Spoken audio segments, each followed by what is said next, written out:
Alors, bonjour mes élèves, j'espère que vous allez bien. Et pour terminer avec ce texte de lecture, Karaba la sorcière, on va quand même faire la deuxième partie. Je sais que d'habitude, on ne fait pas seulement deux séances, on fait plusieurs séances, mais puisque on n'a vraiment pas la possibilité de le faire, vu que la démarche de la lecture se base surtout sur votre participation et vos réponses, donc on va essayer de faire les démarches possibles pour comprendre au moins le maximum de l'histoire et de pouvoir euh, lire tout seul un texte et le travailler. Alors, si vous vous rappelez très bien ce qu'on a dit dans la séance dernière, on a parlé de cette histoire de Karaba la sorcière et on a vu comment cette femme, qui était une sorcière terrorisante, une sorcière qui fait peur et qui semait vraiment la terreur et qui fait plusieurs mauvaises choses aux habitants du village du Kiriko, on a vu comment cette femme s'est transformée d'une sorcière horrible à une femme ordinaire. Et on a dit que c'est grâce à Kiriko qui a enlevé l'épine empoisonnée qui se trouvait dans le dos de cette sorcière. Et voilà, en fin de compte, on a vu que cette femme est redevenue normale. Elle a retrouvé sa vie ordinaire et il n'est plus vraiment cette sorcière avec des pouvoirs maléfiques et des pouvoirs qui faisaient du mal et qui terrorisaient les gens. Et je vous ai demandé de compléter le travail, de répondre aux questions, au reste des questions. D'accord. On va voir ensemble aujourd'hui la suite de ces questions et on va parler d'une manière brève de l'histoire pour vous demander de faire un autre travail pour la semaine prochaine, Inch'Allah. Alors, la dernière fois, la dernière question, on a répondu à la question, on s'est arrêté jusqu'à la question 4. D'accord. Donc aujourd'hui, on va commencer par la cinquième question. Cinquième question, maintenant on entre dans la magie. Dans les paroles de Karaba, relevez deux mots pouvant, ou bien prouvant, pardon, qu'elle était victime d'un ensorcellement. Voilà, donc Karaba était ensorcelée, c'est-à-dire elle n'était pas sorcière de nature, donc elle était une femme ordinaire, mais on l'a ensorcelée, c'est-à-dire on l'a rendue sorcière.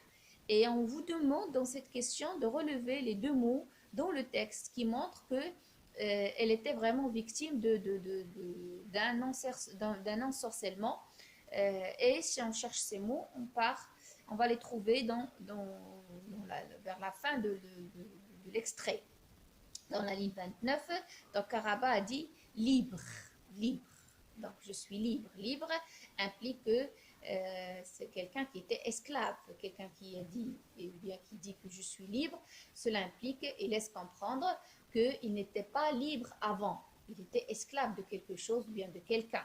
Et elle était esclave de cet ensorcellement causé par l'épine empoisonnée sur son dos. D'accord. Il y a aussi le mot délivrer. Donc, elle a dit à Kiriko, tu m'as délivré. Délivrer, c'est-à-dire faire sortir une personne de son esclavage. C'est comme si quelqu'un était emprisonné ou bien esclave et on le délivre, on lui rend sa liberté. Voilà, ce sont les deux mots qui montrent que cette femme était victime d'un non-sorcellement. Et on passe à la question suivante. Relever des expressions qui montrent que Karaba est en train de renaître. Renaître, vous voyez, donc on a naître et on a renaître, c'est-à-dire le préfixe re qui veut dire faire la chose pour la deuxième fois. Donc naître une deuxième fois. Donc elle était déjà née lorsqu'elle était petite, mais maintenant elle est renée, c'est-à-dire il y a une renaissance, renaître. Alors les mots, bien les expressions qui montrent que Karaba est en train de renaître, on va les trouver dans les mots suivants. D'accord. On prend par exemple dans la ligne 23, si on prend la ligne 23, voilà, on a qui revient à la vie. Voilà, c'est une expression. Donc, on reprend l'expression. Donc, une multitude de fleurs blanches s'épanouit autour de Karaba. oui, qui revient à la vie. Alors, qui revient à la vie? C'est Karaba. Donc, Karaba revient à la vie.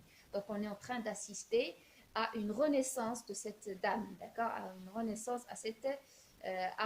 une renaissance de Karaba. Donc, elle revient à la vie. Puis, on a dans la ligne 26, où elle ouvre les yeux. Vous voyez, elle ouvre les yeux. Ils sont devenus normaux. Donc, avant cette situation, lorsqu'elle était sorcière, elle avait des yeux diaboliques, des yeux méchants, des yeux qui font peur parce qu'elle était sorcière quand même. Mais une fois Kiriko a enlevé l'épine, les yeux de la sorcière sont devenus normaux. Donc, elle ouvre les yeux, ils sont devenus normaux. Donc, cela montre qu'on est face à une nouvelle personne et ce n'est pas la même femme avant ces situations. Et puis, on a aussi dans la ligne 29, on a je suis libre. Donc, je suis libre. Je suis libre implique que voilà, elle était esclave avant d'une situation, maintenant elle est libre. Donc, il est en train de renaître de nouveau. Donc, elle est libre. Il y a aussi je suis de nouveau moi. Vous voyez, je suis de nouveau moi, c'est-à-dire elle se retrouve. Maintenant, en disant je suis de nouveau moi, c'est-à-dire elle retrouve sa vraie personne, la vraie Karaba qui n'était plus avant une sorcière, d'accord, il était ensorcelé, mais maintenant elle est de nouveau elle. Donc elle a dit je suis de nouveau moi. Puis la dernière expression, Kiriko, tu m'as délivré. Donc tu m'as délivré, c'est-à-dire tu m'as donné une nouvelle vie et tu m'as donné une chance pour redevenir la personne que j'étais bien avant d'être sorcière. D'accord? Septième question, qui est le héros de cette histoire? Bien sûr, si on va lire l'histoire du premier coup, on va croire que c'est Karaba, le héros ou bien l'héroïne de cette histoire. Mais si on lit attentivement l'histoire, et si vous avez compris l'histoire, vous allez découvrir que non, c'est Kiriko le héros de cette histoire. Pourquoi? Parce que c'est grâce à lui que l'histoire progresse. Si Kiriko n'a pas réagi de la même manière ou n'a pas fait ce qu'il a fait, on n'aura pas la progression de l'histoire. Donc l'histoire va rester toujours la même, une sorcière qui fait de mauvaises choses, qui terrorise les gens, ainsi de suite. Mais son geste et son action, le geste et l'action de Kiriko, ce sont eux qui vont faire avancer le récit. Donc après son geste, rien n'est plus comme avant. Après le fait qu'il a enlevé l'épine du dos de la sorcière, donc ce n'est pas la même situation. D'accord? Et c'est une preuve aussi d'intelligence. Cela montre qu'on est face à un personnage qui est intelligent. Donc il a tout arrangé pour arriver à cette situation. Donc si vous vous rappelez très bien, c'est lui qui a volé les bijoux de la sorcière. Et c'est lui qui a enterré les bijoux dans le même endroit où ils se trouvaient pour que la sorcière commence à les chercher et lui, il aura cette possibilité de sauter sur son dos et lui enlever l'épine. Et c'est aussi un acte ou bien une action qui montre du courage et de la part du personnage. Donc il était courageux. Pourquoi? Parce que c'est pas facile d'affronter, de faire face à une horrible sorcière. Donc, et ce sont les qualités, tout ça sont les qualités physiques et les qualités morales d'un héros. Donc, c'est Kiriko, le héros de cette histoire. Le bilan d'études. Quelle est la fonction de ce conte? Pourquoi on a lu ce conte? Quel est son rôle? Qu'est-ce qu'on comprend de ce conte? Qu'est-ce qu'on a tiré de ce conte? Donc, plusieurs réponses sont possibles. Justifiez votre choix. Donc, on peut dire on peut commencer par nous émeut. Donc, ce conte nous émeut. C'est un conte qui crée des émotions quand même. Donc, il y a en effet dans ce conte de la souffrance d'abord, puis le bonheur par la suite. Donc, la souffrance de Karaba, puis son bonheur et sa joie. Donc, l'histoire se termine bien, vraiment. Il y a la beauté de la nature et il y a la paix entre les êtres, ainsi de suite.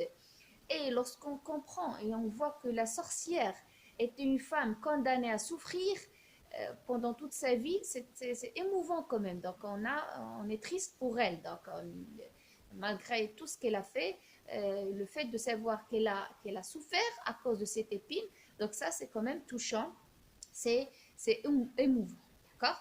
Mais on peut aussi dire que c'est un conte qui nous fait réfléchir à ce qui est bien et ce qui est mal, d'accord, parce que l'action de Kiriko, c'est une action positive. Donc, car il révèle que la sorcière était une victime. Donc, de nature, on croit que les sorciers, les sorcières sont de mauvais personnages. Donc, on n'a jamais pitié de ces gens. Pourquoi? Parce qu'on n'aime pas les sorciers. Alors, et le fait de comprendre que cette femme était une victime, donc, c'est vraiment, ça laisse réfléchir à ce qui est bien, ce qui est mal. Donc, une victime, donc c'est quelqu'un qui mérite quand même d'être aidé au lieu d'être puni. Voilà.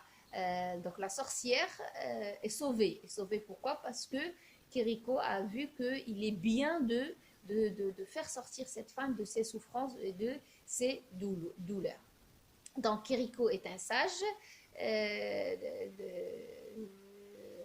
Pourquoi? Parce qu'il a quand même compris que cette femme souffre et qu'elle était victime, et il a essayé de l'aider, et il l'a aidé en fin de compte en brisant l'ensorcellement dont elle souffert.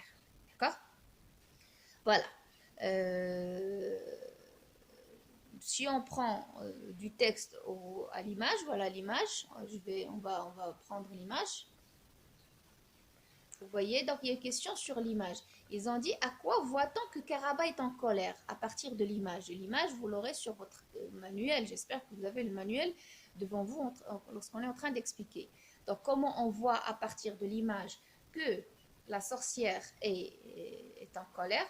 Alors, on le voit déjà, regardez ses jambes. Donc, elle a les jambes, donc la grande enjambée, c'est-à-dire elle marche à grands pas.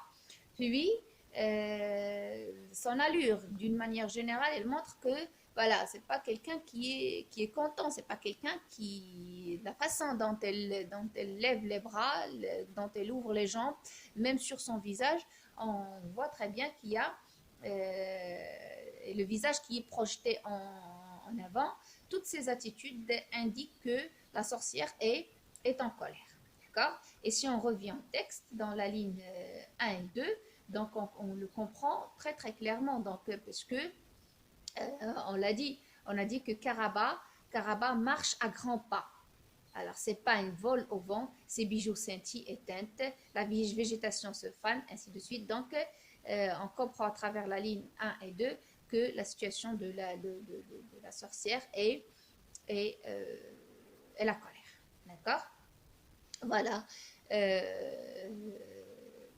Je vous laisse, si vous voulez faire l'exercice ou bien la question 10 et 11, vous êtes libre de le faire pour approfondir ce travail. Sinon, c'est tout pour cette séance de lecture. Et je vais vous demander de préparer un autre texte pour la semaine prochaine.